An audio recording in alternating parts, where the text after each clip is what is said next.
What I hope I'm teaching them is that they have to, the organization is important, but the individuals have to worry about themselves and their families. Stick to the job at hand, understand it to the best of your ability, see how it fits into the bigger picture, and know that whatever you do is valued by all of your teammates around you. Well, it's a long journey.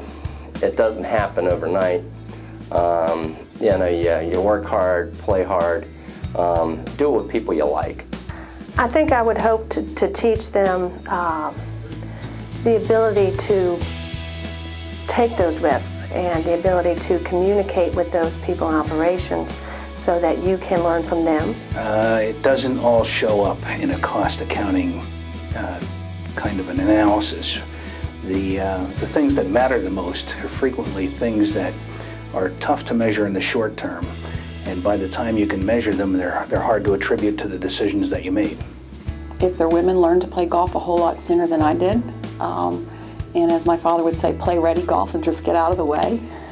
And otherwise, I think find your path, because the path is not always the same for everyone. The younger generation today really very much expects to be promoted very, very quickly, and there's a lack of patience. And the one thing that I try to tell my people is, understand these things take time, and if you can continue to prove yourself, you'll get there. But you're not going to get there tomorrow.